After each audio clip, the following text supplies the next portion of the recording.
बिस्मिल्लाहिर्रहमानिर्रहीम नहमदुहु व नसल्ली अला रसूलिहिल करीम अम्मा बाद। د ما ډیرو درنو قدرمندو عزتمندو مسلمانانو خویندورونو، اسلام الله پاک ډیر بهترین دین مونږ تاسو ته نصیب کړی ده. اسلام کې دوه خبرې دي، عقاید او احکام.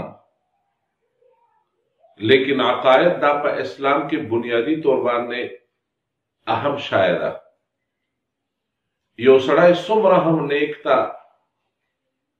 او خنه خده خو د هغه عقیده خرابه ده او د هغه عقایدو کې خرابي ده، نو د الله په نظر کې د دغه انسان اس آخرت په اعتبار سره اس اهمیت نشته.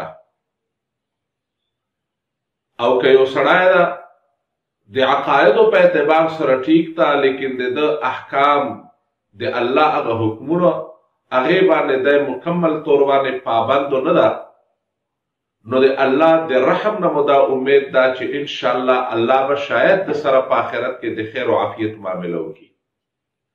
نن سبا په وخت باندې موږ تاسو کې عام طور باندې د عقایدو په اعتبار سره الحمدلله موږ مسلمانان یو، لیکن بیا هم په موږ کې د عقایدو په لحاظ سره کمزوري او خامۍ وي پکې چې هغه د توهماتو شکار یو. موږ دا دین یو قسم د توهماتو ول دین ګرځولی ده، حالانکه د موږ تاسو دین کې د توهماتو د هیڅ قسم ته څه اهمیت او څه حقیقت نه لري.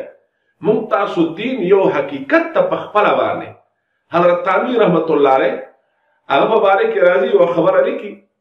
حضرت مولانا اشرف علی تانوی رحمت الله علیه یو ځل دته څه شاګردانو یا مریدانو څه خطونه واستول، څه اطلاع وکړله حضرت جی دلته یو سړی راغلی ده او د خلکو عقایدو په اعتبار سره ډیر غټ نقصان وکړ. خلک ورته راځي او دی هغه ته وایي زه تاسو ته هغه ارواح غواړم چې چا سره تاسو ملاقات کول غواړئ، هغه به تاسو سره راځي او تاسو سره به خبرې کوي. او دې په اعتبار سره د خلکو زبردست د عقایدو نقصان یې کاوه. حضرت تانوی رحمت الله علیه وفرمایي چې حضرت تانوی صاحب په خپله باندې راغی او ورسره بر یو ملګری عالم ده چې څه وخت هغه سړي خواته راغله، نو هغه سړی پوښتنه دی کوي. حضرت تانوی صاحب خپل تعارف ونه کړ، وایي ملایانو صاحبانو تاسو څنګه راغلي؟ حضرت تانوی صاحب رحمت الله علیه هغوی ته ذکر وکړ، وایي موږ راغلي یو چې ته موږ ته یو چا روح حاضرول غواړو چې هغه موږ ته حاضر کړي. وایي بلکل، وایي تاسو وایو د چا روح حاضرول غواړئ چې هغه زه تاسو ته حاضر کړم. حضرت تانوی صاحب رحمت الله علیه فرمایي موږ ورته ویله د حافظ شیرازي صاحب. حافظ شیرازي صاحب صوفي شاعر تیر شوی ده، په د ایران کې زبردست اشعار دي ده. نو حضرت تانوی صاحب رحمت الله علیه فرمایي موږ ورته ویله د حافظ شیرازي صاحب روح حاضر کا. نو هغه چې څه منتر ویه هغه څه منتر وي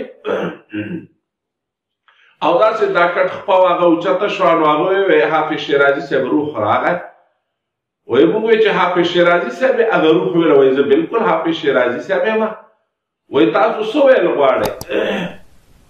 حضرت تانوی صاحب رحمت الله علیه فرمایي ما د حافظ شیرازي صاحب یو څه اشعار ورته وویل. وایي ما ویې دا تا دي دا شعرونه؟ وایي دوی ویله وایي بلکل دا د ما دي. وایي ښه ما ویې څه ثبوت ته چې د تا دي؟ ته له دې نه مخکې اشعار وروستو شعرونه ووایه. وایي هغه مونږ ته لګیا شو او مخکې څه شعرونه یې ویله او وروستو یې ویله. وایي ګوره دا شعرونه دي د دې نه مخکې دا دي او وروستو دا دي پکې. حضرت تانوی صاحب رحمت الله علیه فرمایي وایي زه خو ډېر زیات پریشان شوم چې واقعي یعنې مطلب دا ده چې دا سړی دغه قسم ته دا عملیات کوي، نو د موږ غوندې خلک هغه په تشویش کې اچوي، نو د عام یو مسلمان د هغه د ایمان نه څه حالت ګرځېږي.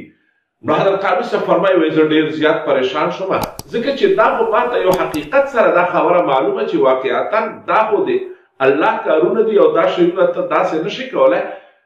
حضرت تانوی صاحب فرمایي موږ پریشان شو، هغه ملګری ما ووتلو بار ته او سوچ مو وکړو چې یا الله دا خو ډېر لوی پریشاني لمحات دي او ډېر پریشاني خبره ده او د خلکو په ایمان باندې ډاکه اچول دي. دا خو بهر حال مونږ په دې باندې سوچو کې چې دا مونږ خپل عقیده مضبوطه دا اوساتو په دې خیال او په دیان سره چې ته اسم نشي کولای چې څه کوي الله کوي ته اسم نشي کولای. حضرت علي صاحب رحمت الله علیه فرمایي ما خپل برګری بس دا باندې موضوع ولګاو چې مونږ په خپل ذهن کې دا مکمل عقیده او مضبوط عقیده مضبوطه سره چې ته اسم نشي راوستولای.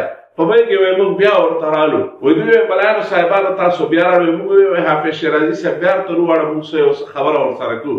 وای دلته موږ په خپل عقیده او سوچ باندې ځان په دې باندې مضبوط کړو چې ته اسم نشي کولای.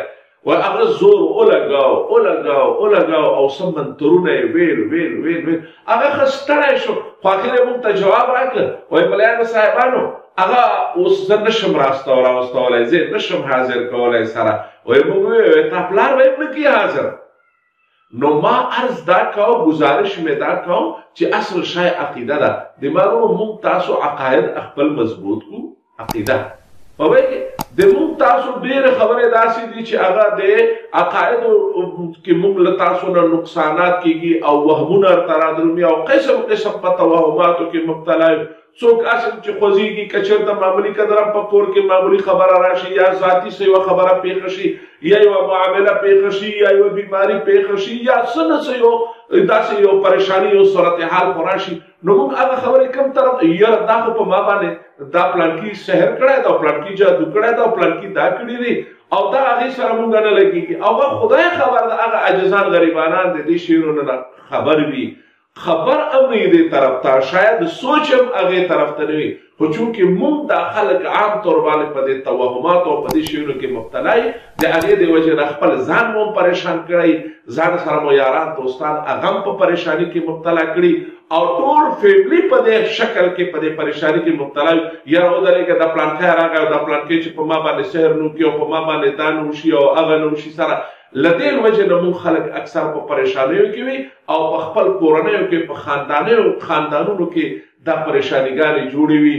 او یو تر بله هغه کتل هغه مخامخ کېدل هغه نه سره برداشت سره نو د معلومو د دغو خبرو نه بار ته وتل پکار دی. مونږ تاسو ته الحمدلله الله یو ښکلی دین را کړی ده او یو د مونږ تاسو دین یو حقیقت ته د مونږ تاسو عقاید الحمدلله د ایمان والا خلکو بهترین عقاید وي نو یاد د معلومو د خپل عقیدې درستول خپل ځانونه برابرول انشاءالله العزیز د مونږ تاسو به بیا هېڅ قسم ته پریشاني نه وي. الله د مونږ تاسو عقاید او د مونږ تاسو اعمال په احسن طریقې سره درست وګرځوي. واخر دعوانا ان الحمد لله رب العالمين.